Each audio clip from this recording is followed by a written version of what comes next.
Hey everyone, I'm Stacy. I'm Natalie. And I'm Kristina. And this is our plant recommendation panel. You write to us about your garden, and we recommend plants to put in it. So, today we are working with Mona. Mona gardens in Zone 8. She has changing exposure throughout the year. Her soil type is rocky and clay, and her special consideration is that there is a tough combination of conditions to consider. And she writes to us, "Hi, I was listening to the podcast and they said you take questions. I'm hoping I'm asking in the right place." Yeah, just visit provenwinnerscolorchoice.com. First pick shows the southeast corner of our backyard, taken at 7 a.m. with the sun spilling through the neighbor's trees. I am at a loss for what to plant in that right corner. I would love for something tallish and something more shrubby on either side. The neighbor's tree directly behind is a Siberian elm, according to the picture app. Ground is super rocky and clay, but I have room to add amendment. My problem is that the corner is in complete shade from about November to April, with the sun coming up at the right of the elm tree, other than what squeezes in through the fence slats. Partial sun from October to May, and full, hot, blazing sun June to September. I have drip irrigation there that runs about 5 to 10 minutes every other day, or daily depending on the temperatures. Currently, it's 100 degrees Fahrenheit out. We are Zone 8A, formerly 7B. What options do I have that will tolerate these conditions? Back of the fence has a couple of blackberry bushes that struggle. The sun is too hot by the end of the summer. The right side I'm currently using as a vegetable planter during the summer, but would love to plant a couple things that will last all year for aesthetics. Thanks so much. Mona.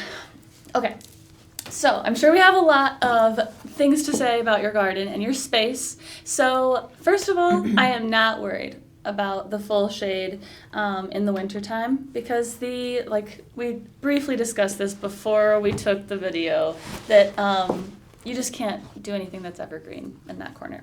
But otherwise, you've got a part shade garden and lots of full sun as well. So that's what I'm going to recommend. I'm not recommending anything that can stand just full shade.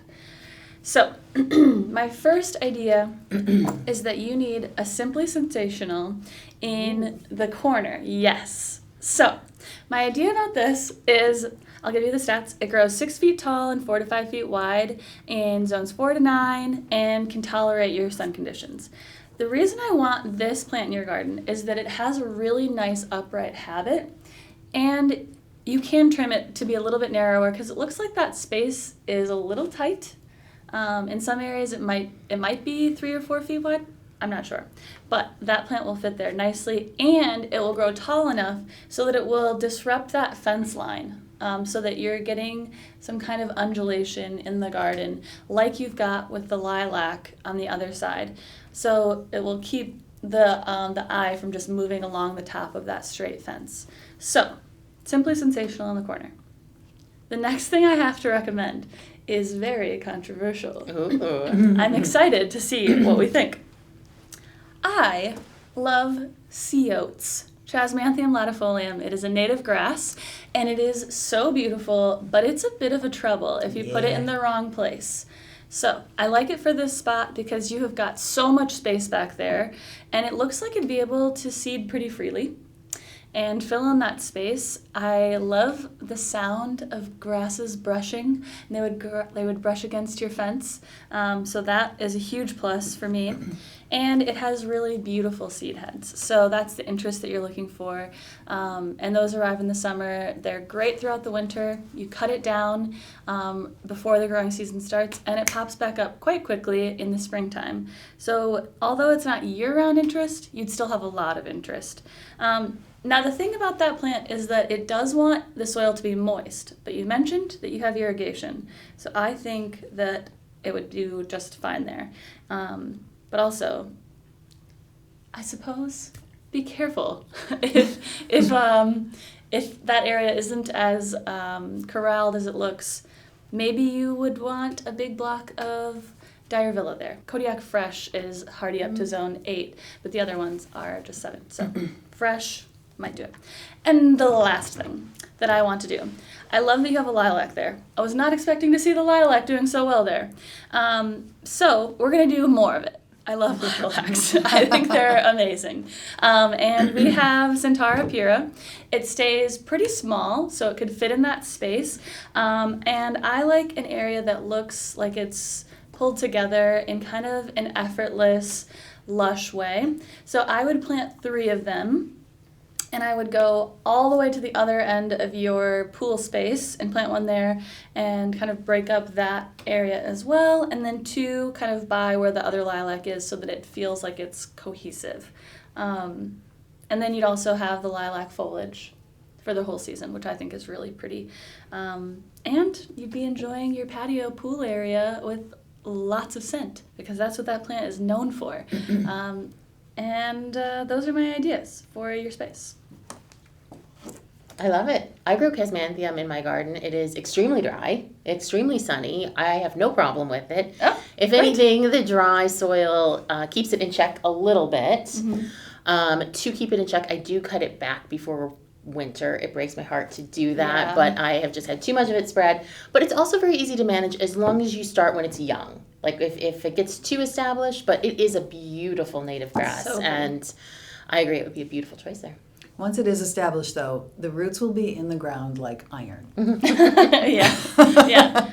So, pull it out if you see young shoots coming up where you don't want them. And you will. And you will. And they're very noticeable. Then They're pull those, bright color. Yeah. Don't be shy about pulling them up and keeping it kind of reined in. But it is a very beautiful grass, I agree.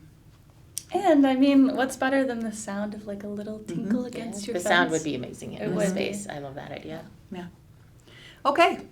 My ideas for yours was pretty, I kind of had this feeling of going just straight up tropical for you because you have this beautiful blue pool, this beautiful surrounding, and I just thought, why not bring a whole riot of color into this area around your pool, which is really a gorgeous backyard retreat. So I noticed at first, back in that corner that you specifically asked about, you do have an obelisk. You could do something like a Happy Jack Purple Clematis climbing up there. It's a part sun to sun. It would do fine there, I think, and it would grow just great. It would bring some nice purple color up that existing structure that you already have. So that's one idea for that corner. But I also feel like you could pull that out completely, and why not just put a tall, colorful container in there? Using colorful containers around your pool just accents what the other plantings are that you're going to put in. So what if you put a tall, beautiful, super bright blue pot that matches the inside of your swimming pool to echo that color up into your garden? And then you could fill it with things like Lantana, which I think is a really beautiful, now this is an annual, right? It's something you can switch annuals out into. I love Lantana because it's got those bright pops of color. That should do well in there. You could do like a Scaviola, which is a whirlwind. They have Whirlwind Blue Fan Flower Scaviola in the Proven Winners collection, which I think would be beautiful against the bright Lantana and the blue of the container and your pool. And then maybe you could have something like a Calibrachoa or something, just kind of cascading down the bottom of your container. You could use a container like an aquapot, which is a self-watering container, or if you already have a tall one, you can set a shorter one in there so it's not so much soil that you have to deal with inside. Just remember, if you plant annuals, you're going to want to give them some fertilizer in the water about every third watering. And that'll just make them luscious and full and happy all season long. What I would do next to that container or next to your obelisk with your clematis on it is I would, on either side, plant Fizzy, Mizzy, Itea. It's a nice compact Itea. Itea is another native selection, a native cultivar, has bright white spiky flowers in the summertime, so it brings a lot of light into those shaded areas.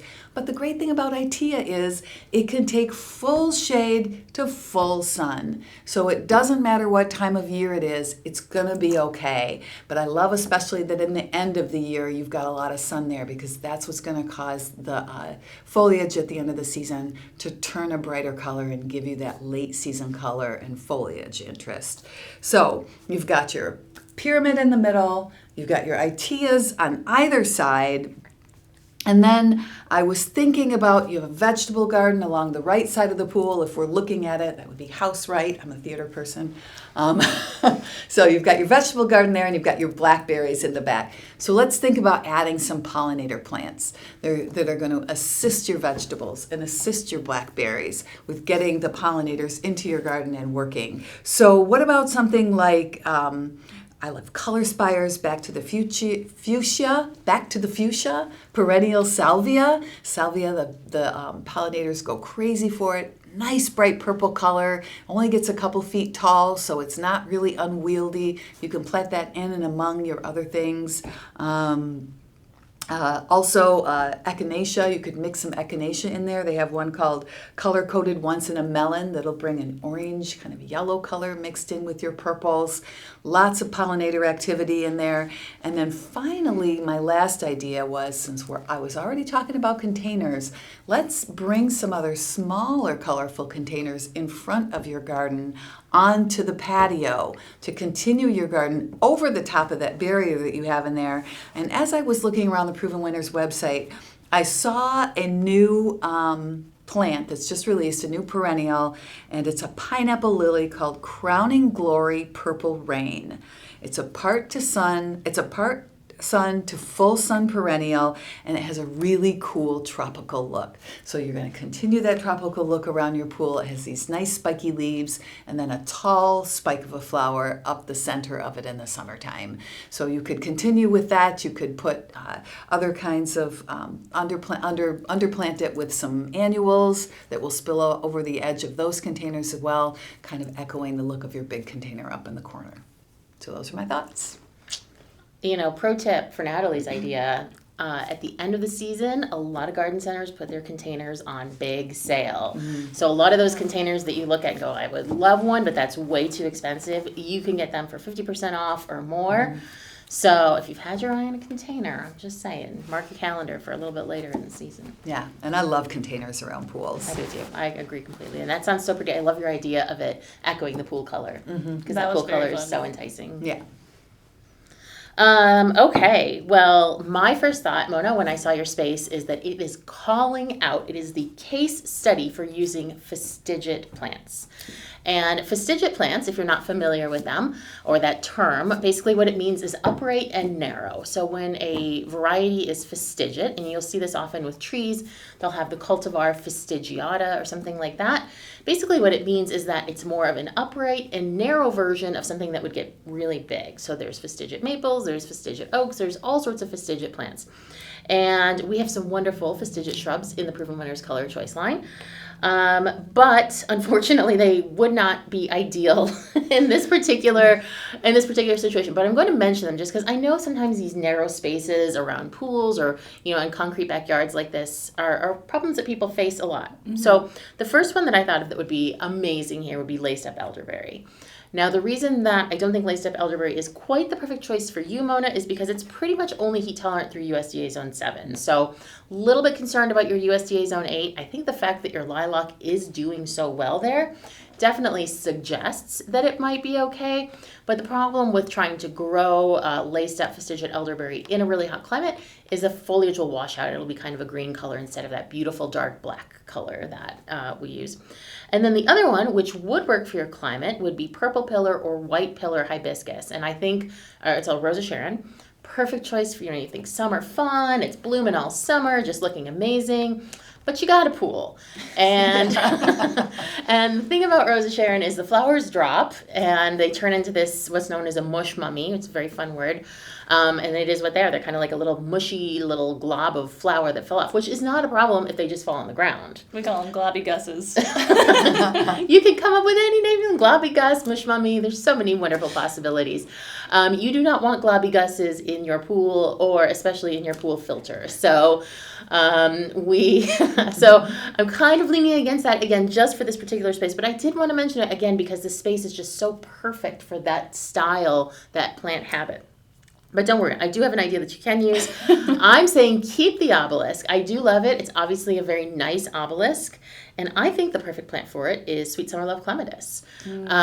Because, again, summer fun, you want things that are at their best when you are out there using your pool. And Sweet Summer Love Clematis flowers for us here in Michigan about late July is when it starts, and it continues for at least a month. And it has these beautiful, like purple violets, cranberry colored flowers with the most delicious, delicious fragrance.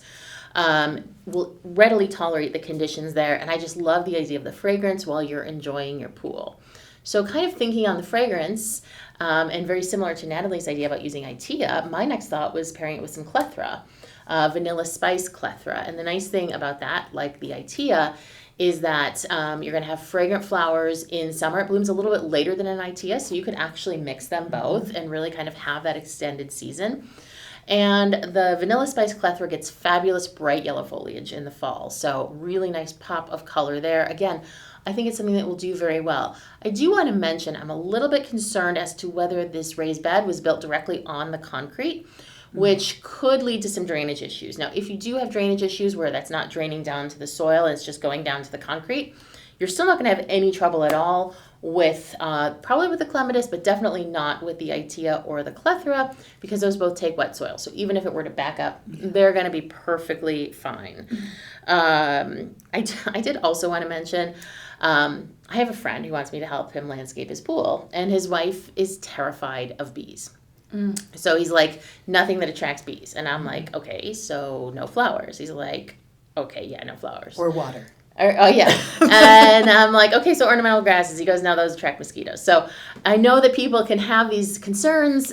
So you might not want to go with those because of that. If you do have people who are afraid of pollinators, afraid of bees, or certainly allergic, I have another choice. And I think this would be so cool. This isn't going to go quite so much with the summer fun, but the space here is calling out for Fairy Trail Bride Hydrangea. The nice horizontal habit, I think, would cascade beautifully over the front of that raised bed. The Fairy Trail Bride Hydrangea is going to bloom more in more like in spring, mid to late spring. It's still going to look great, has really nice foliage. It gets good fall color. So not going to be that super top of season splashy moment, but it's also going to give you something great to look at in spring. And I think soften that edge, which is so nice. And then you can mix up with containers and all the other ideas. And I did recommend that you round it out with some annuals. My choice would be Rockin' Deep Purple Salvia from Proven Winners. One of my absolute favorites. I love the way the color would look with the Sweet Summer Love Clematis if you were to do that. And it's got great height. It attracts hummingbirds. It's one of my absolute favorite of all of the Proven Winners annuals. So, sounds like we've given Mona a very lush space, which is kind of what I had in mind when I was thinking about your space. Just that it would be green, easy to be in, and you just need a lot of plants there. So, and you can mix any of these ideas together. Yeah. You know, it's not you have to pick A, B, or C. You can mix them all. I love the idea of having something that I was thinking when I was going through it, what could tumble over the edges of that? And that's why I love that fairy trail suggestion. Soften the lines of that wood part right there.